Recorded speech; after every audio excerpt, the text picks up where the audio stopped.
बिस्मिल्लाहिर्रहमानिर्रहीम, अस्सलाम वालेकुम व्यूअर्स। प्रोग्राम में खुश आमदीद। मैं हूँ हैदर हयात खान। आज फाइनली 8 साल के बाद जो एक तलवार लटक रही थी पाकिस्तान तहरीक इंसाफ के ऊपर, फॉरेन फंडिंग केस जिसको कहा जा रहा था, जो बेसिकली ममनुआ फंडिंग का, प्रोहिबिटेड फंडिंग का केस था, उसका फैसला इलेक्शन कमीशन ऑफ पाकिस्तान ने सुना दिया। 2014 में ये अकबर एस बाबर पाकिस्तान तहरीक इंसाफ के बानी रुकन थे, वो इलेक्शन कमीशन में ये केस लेकर गए और उन्होंने कहा कि बेज़ाब्तियाँ हैं पार्टी के जो अकाउंट्स हैं उनमें।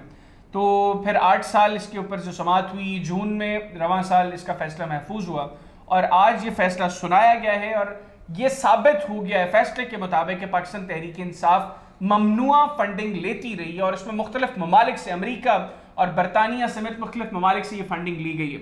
और कुछ अकाउंट्स के हवाले से भी कहा गया है कि अकाउंट्स में पाकिस्तान तहरीक इंसाफ की कोई तफसीलात जाहिर नहीं की। इमरान खान साहब के हवाले से कहा गया है कि वो उन्होंने बयान हल्फी के अंदर गलत बयानी की, उसके अंदर झूठ बोला है।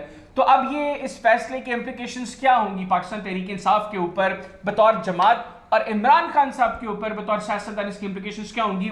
क्यों जो कहा जा रहा था कि इस फैसले के बाद पाकिस्तान तहरीक इंसाफ को बतौर पार्टी इसके ऊपर पाबंदी लगाई जा सकती है, इनसे इनका इंतखाबी निशान वापस लिया जा सकता है, इमरान खान साहब के खिलाफ नाअहली का रेफरेंस दायर किया जा सकता है, इसकी बुनियाद के ऊपर उनको नाअहल करवाया जा सकता है। तो क्या ये जो फैसला आया है जिसमें शो कॉज किया गया है पाकिस्तान तहरीक इंसाफ को, इस फैसले के बाद पाकिस्तान तहरीक इंसाफ को बतौर पार्टी मुस्तकबिल में किसी तरह की मुश्किलात का सामना करना पड़ सकता है? और इमरान खान साहब जो साबिक वज़ीर आज़म है, क्या उनके खिलाफ नाअहली का केस चलाया जा सकता है और इस केस की बुनियाद पर उनको नाअहल करवाया जा सकता है? ये प्रोग्राम में इसको डिस्कस करेंगे। अभी हमारे टेलीफोन लाइन पर ज्वाइन किया है एडवोकेट अंस गाजी साहब ने, साबिक सेक्रेटरी जनरल है हाईकोर्ट लाहौर हाईकोर्ट बार के। अंस भाई बहुत शुक्रिया आपके वक्त का। अस्सलाम वालेकुम। जी वालेकुम अस्सलाम। कैसे मिजाज है? खैरियत से आप? जी अल्लाह का शुक्र, थैंक यू हैदर साहब।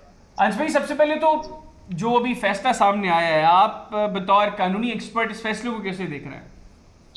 देखिए, इस हवाले से यह कि चूंकि बड़ा लॉन्ग वेटेड केस था और कितनी देर से इलेक्शन कमीशन में चल रहा था और अभी जो नजर आया कि काफी ज्यादा जो पीडीएम की पार्टीज हैं उन्होंने भी काफी प्रेशर क्रिएट कर दिया कि इसका जल्द अज जल्द फैसला सुनाया जाए। तो फैसला आ गया, जाहिर है वो आना ही था और काफी चूंकि मेरा ख्याल है लंबा ये केस चलता रहा है। अभी जहां तक बात है कि इसमें जो उन्होंने एक चीज का तो शायद वाज़ेह नजर आ गया, जो इनको पीटीआई वालों को रिलीफ मिल गया है कि वो फॉरेन फंडेड केस का या फॉरेन फंडिंग केस का इन पे साबित नहीं हुआ, वो प्रोहिबिटेड फंडिंग का हुआ है। तो ये इनके लिए काफी हद तक पीटीआई की रिलीफ है। लेकिन दूसरी तरफ दूसरा एस्पेक्ट इसका ये देखा जाए कि अगर उन्होंने ये कह दिया है कि ये ममनुआ फंडिंग भी है जी, तो ममनुआ फंडिंग में भी जो है वो इलेक्शन एक्ट 2017 के तहत और पॉलिटिकल पार्टीज ऑर्डर 2002 में दोनों में प्रोवाइडेड है कि एक बात जो मैं क्लैरिफाई कर दूं कि जो इलेक्शन एक्ट 2017 है उसमें भी अभी तक जो बात सामने आई है ये शायद क्लैरिटी नहीं हो पा रही और वो फैसला पूरा डिटेल फैसला पढ़ के सामने आएगी कि इलेक्शन एक्ट 2017 का जो सेक्शन 210 है, उस 210 में किसी जगह भी जो एफिडेविट का या बयान हल्फी का जिक्र नहीं है। सही। अगर आप उसको सेक्शन 210 को पढ़ें तो उसमें लिखा हुआ है सिंपली कि सर्टिफिकेट फर्निश्ड बाय दी और submitted by the political party head और एन ऑथराइज्ड ऑफिस बेरर। जो पॉलिटिकल ये जो इलेक्शन एक्ट 2017 है उसके सेक्शन 210 में लिखा हुआ है कि या office bearer on behalf of political leader वो सर्टिफिकेट जमा कराएगा। तो एफिडेविट का लफ्ज और पॉलिटिकल ऑर्डर जो है पॉलिटिकल पार्टीज ऑर्डर 2002 उसमें भी कहीं भी एफिडेविट का बयान हल्फी का जिक्र नहीं है। That is a simple certificate और वो जाहिर है जो सर्टिफिकेट देना होता है यही है कि to the best of my information मेरी जो भी इतना उसके मुताबिक ये हमारे अकाउंट्स है। बिल्कुल ठीक। एक बात तो ये बड़ी जरूरी है क्लियर होनी कि वो जो कहा जा रहा है कि सुन रहे हैं कि जी उन्होंने कहा कि इमरान खान साहब ने बतौर पार्टी हेड पार्टी लीडर जो है वो झूठा बयान हल्फी दिया है, तो वो बयान हल्फी का लफ्ज है ही नहीं है, ना ही बयान हल्फी रिक्वायर्ड है, ना इलेक्शन एक्ट 2017 के तहत रिक्वायर्ड है और ना पॉलिटिकल पार्टीज ऑर्डर 2002 के तहत जो इसका गालिबन वो आर्टिकल 13 है, पॉलिटिकल पार्टीज ऑर्डर 2002 का आर्टिकल 13 उसको डील करता है। तो उसमें कहीं भी एफिडेविट का लफ्ज नहीं है, सिंपल लफ्ज लिखा हुआ है सर्टिफिकेट। एक बात तो ये हो गई। अब दूसरी बात पे आ जाए कि जो इलेक्शन एक्ट 2017 है उसमें भी ये लिखा हुआ है कि वहां पर है फॉरेन एडेड, फॉरेन फंडिंग का लफ्ज नहीं है। अच्छा, हाँ, ये जरा देख लीजिएगा, ये बड़ी अहम बात है, गौर कर ले कि वो फॉरेन एड का लिखा हुआ है या किसी फॉरेन पॉलिटिकल पार्टी का या किसी फॉरेन कंट्री से।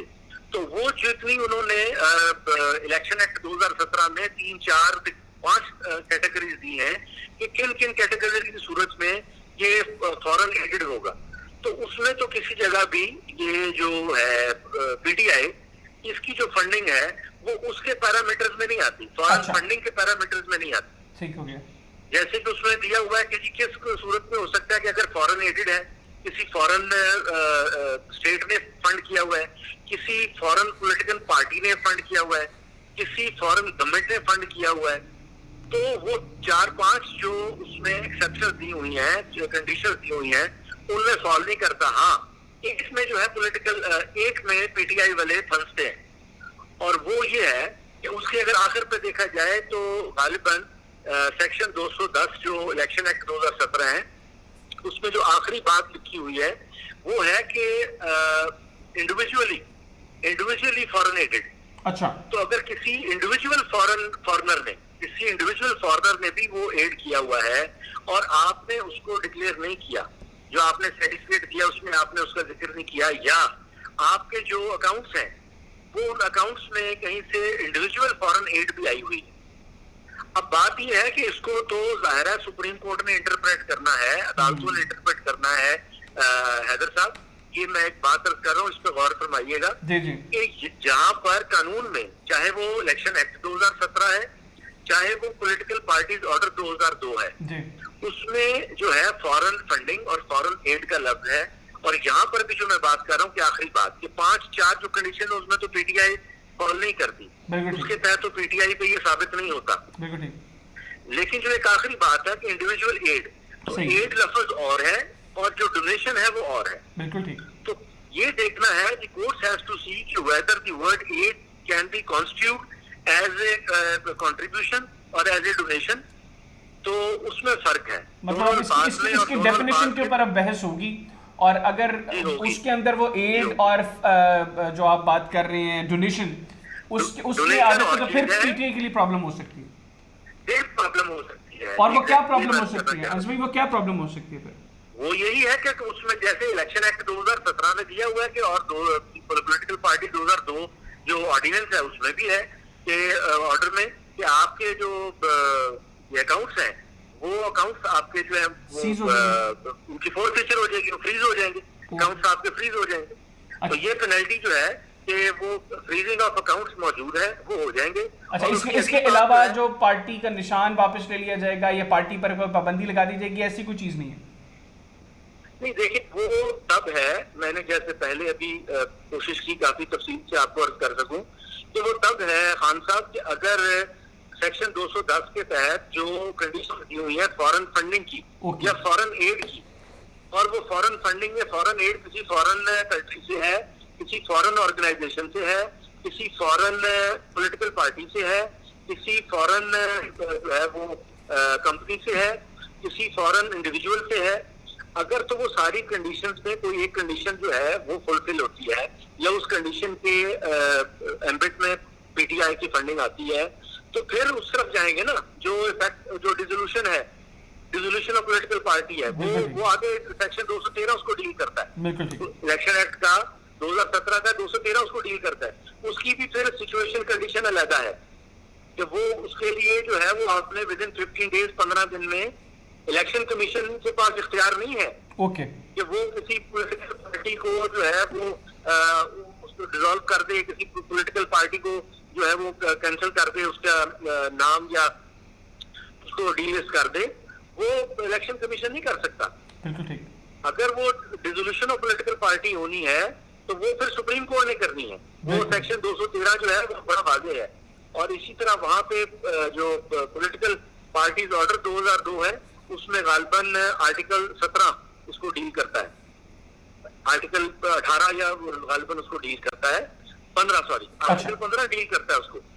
तो वो तो तब होना है और फिर ये भेजेंगे रेफरेंस बना के, वो फेडरल गवर्नमेंट का इख्तियार है, इलेक्शन कमीशन का वो भी इख्तियार नहीं है। बिल्कुल ठीक। उसमें भी इलेक्शन एक्ट में अगर किसी पार्टी को आपने जो है वो खत्म करना है, उसको ममनुआ डिक्लेयर करना है, उस पार्टी को का नाम वापस लेना है, उसके खिलाफ आपने तरतीबी कार्रवाई करनी है, तो वो फिर इख्तियार वफाकी हुकूमत का है कि वो कानून के मुताबिक 15 दिन में सुप्रीम कोर्ट को रेफरेंस बिल्कुल ठीक है। अच्छा, इसमें आखिर में मुझे ये बताइएगा, आपने सुप्रीम कोर्ट सुनेगी बिल्कुल और सुप्रीम कोर्ट सुनने के बाद फिर जो फैसला करेगी वो फाइनलिटी अचीव करेगी। बिल्कुल ठीक है। अंश में आपने बड़ा तफसीलन बताया। अब मेरे लिए और जो लोग कानून को बहुत बेहतर नहीं समझते, हमारे जो व्यूअर्स हैं उनके लिए एक मतलब ये हमें समझा दें, जो आपने बयान हल्फी का और सर्टिफिकेट के हवाले से बात की, क्योंकि अभी जो गवर्नमेंट पार्टी है फेडरल गवर्नमेंट में, वो लोग कह रहे हैं कि अब इमरान खान साहब के खिलाफ भी सादिक अमीन के हवाले से केस चलना चाहिए कि वो सादिक अमीन नहीं है।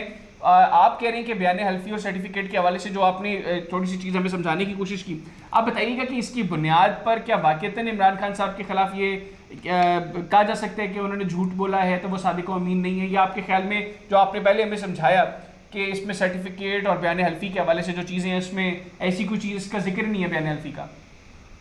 जी मैं यही अर्ज कर रहा हूँ, और जैसे पहले मैंने आपसे अर्ज किया, मैं इत्तेफाक से अभी ऐसी जगह मौजूद हूँ, मेरे पास वो इलेक्शन एक्ट 2017 मेरे पास सामने नहीं है, अदरवाइज मैं आपको उसका वर्ड बाय वर्ड पढ़ के सुना देता, लेकिन to the best of my knowledge आप उसको बेशक चेक कर लें या ऑनलाइन देख लें। उसमें जो सेक्शन 210 है जो इसको डील करता है, जो इलेक्शन कैंपेन का जो है ना जी, ये information about the sources of funds जो होती है, सही, उसको सेक्शन 210 डील करता है। और 210 में जहाँ पे ये कैटेगोरिकली क्लेरिफाई किया है कि जो पॉलिटिकल पार्टी की जो फंड्स हैं, उसके एसेट्स जो हैं, उसके जो सोर्सेज ऑफ फंड्स हैं, उसके रिगार्डिंग जो पॉलिटिकल पार्टीज ऑर्डर 2002 है, उसमें तो लफ्ज लिखा हुआ है पॉलिटिकल हेड, पॉलिटिकल लीडर, कि वो सर्टिफिकेट फर्निश करेगा, सर्टिफिकेट पेश करेगा अपनी पार्टी की के फंड के बारे में, फंड्स की जो कलेक्शन है उसके हवाले से, पॉलिटिकल पार्टी उसकी जो है उसके सोर्सेज क्या है, उसके एसेट्स क्या है, और उसकी जो फंडिंग है उसकी सोर्स क्या है, उसके रिगार्डिंग पॉलिटिकल लीडर जो है वो सर्टिफिकेट जमा कराएगा। वहां पर लफ्ज सर्टिफिकेट लिखा हुआ है दोनों कवानीन में, दोनों जगह पे। पॉलिटिकल पार्टीज ऑर्डर 2002 में भी लफ्ज सर्टिफिकेट है, एफिडेविट नहीं लिखा हुआ। ये मैं आपको पूरी जिम्मेदारी से बता रहा हूँ। बिल्कुल ठीक। और इसी तरह जो इलेक्शन एक्ट 2017 आया, उस इलेक्शन एक्ट 2017 के भी सेक्शन 210 में लफ्ज सर्टिफिकेट लिखा हुआ है, कहीं पे भी एफिडेविट का लफ्ज नहीं है। तो उसमें साथ ये एडिशन हो गया था कि जैसे पॉलिटिकल पार्टीज ऑर्डर 2002 में था ना कि पॉलिटिकल लीडर जमा कराएगा सर्टिफिकेट, पॉलिटिकल पार्टी का हेड जमा कराएगा, लेकिन इलेक्शन एक्ट 2017 में उन्होंने साथ ये भी एक एक्सेप्शन दे दी, एक आसानी दे दी कि on behalf of political head of the party या political leader of the party, any authorised office bearer वो भी सर्टिफिकेट दे सकता है। बिल्कुल ठीक है ना। अब ये देखना है कि अगर यहाँ पर वो पुलिस ऑर्डर 2002 को देखा जाए तो फिर इमरान खान साहब ने खुद अपनी capacity of political head of the party certificate दिया हुआ है, और अगर इलेक्शन एक्ट 2017 को देखा जाए तो फिर वो इमरान खान साहब ने खुद नहीं या उनके बिहाफ पे किसी ने जमा कराया हुआ है, और वो सिंपल सर्टिफिकेट है। तो यहाँ पर बयान हल्फी का लफ्ज कहीं भी मौजूद नहीं है। बिल्कुल, या बेशक इसकी तस्दीक कर दी। तो ये तो सर्टिफिकेट की बुनियाद पर तो किसी तरह की कार्रवाई नहीं हो सकती। तो भाई वो सिंपल सर्टिफिकेट है ना, वो तो सिंपल सर्टिफिकेट और इंफॉर्मेशन है कि आप इंफॉर्मेशन प्रोवाइड कर रहे हैं, आप एक सर्टिफिकेट भिजवा रहे हैं कि to the best of my knowledge, मेरे इल्म के मुताबिक ये मेरी सोर्सेज है, यहाँ से मुझे पैसे आए हैं। और अब आप खुद देखिए कि इज इट ह्यूमनली पॉसिबल, क्या ये एक इंसान को किसी की जो पॉलिटिकल पार्टी हो और उसके पॉलिटिकल वर्कर या बेशुमार अब जैसे ओवरसीज पाकिस्तानी है, तो इनकी तो मेन स्ट्रेंथ पीटीआई वालों की तो मेन स्ट्रेंथ ही जो है ओवरसीज पाकिस्तानी है जी। और यकीनन जो हम समझ सकते हैं कि ओवरसीज पाकिस्तानी जो इस पॉलिटिकल पार्टी के पीटीआई के ऑफिस बेरर्स भी हैं और वो फॉरेन नेशनल्स भी हैं, बहुत सारे ऐसे हैं जो पॉलिटिकल इसके पीटीआई के ऑफिस बेरर हैं उस मुख्तलिफ दुनिया के ममालिक में।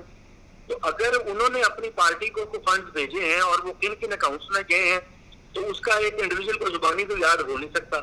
लेकिन अगर ये बात अब साबित हो गई है कि इन्होंने 8 अकाउंट्स डिक्लेयर किए इमरान खान साहब ने जी, और 16 अकाउंट्स जो हैं वो नहीं डिक्लेयर किए, उनको छुपाया, तो ये एक अलग इशू है, ये एक अलग एस्पेक्ट है, उसका उनको जवाब देना पड़ेगा। और शायद इसीलिए इलेक्शन कमीशन ने उनको मौका दिया है, इजहार वजह का नोटिस जो दिया है, शो कॉज, वो शो कॉज देने की रीजन ये है कि आप एक्सप्लेन करें कि आपने 8 अपने अकाउंट्स का हवाला दिया, तो बाकी जो 16 अकाउंट्स है उनका आपने हवाला क्यों नहीं दिया, उनके रिगार्डिंग आपने सर्टिफिकेट क्यों नहीं दिया, या आपके सर्टिफिकेट में वो बाकी 16 अकाउंट्स जो है वो मेंशन क्यों नहीं है। तो अगर तो इमरान खान साहब उसका सेटिस्फैक्टरी जवाब दे देते हैं, पीटीआई उसका जो है वो तसल्ली बख्श जवाब दे देती है शो कॉज का, तो शायद ये मामला ही खत्म हो जाएगा। और इलेक्शन कमीशन जो है वो उसके पास जो इख्तियार है वो यही है कि जिसको उन्होंने छुपाया है या डिक्लेयर नहीं किया, तो वो उनके जो अकाउंट्स हैं उनको फ्रीज कर देगा। ये उसके पास इख्तियार है, ये पेनल्टी इम्पोज हो सकती है। बिल्कुल ठीक है, बहुत शुक्रिया अंसारी साहब, आपने तफसीलन हमें बताया कि केस में बेसिकली अभी सो फार जो चीज़ें सामने आई हैं वो किस तरह के इम्प्लिकेशंस जो हैं उसकी पीटीआई पर होंगी बतौर पार्टी और इमरान खान साहब के हवाले से। प्रोग्राम से फिर वक्त इतना ही, अगले प्रोग्राम तक के लिए हैदर हयात खान और टीम को इजाज़त दीजिए। अल्लाह हाफ़िज़। पाकिस्तान जिंदाबाद।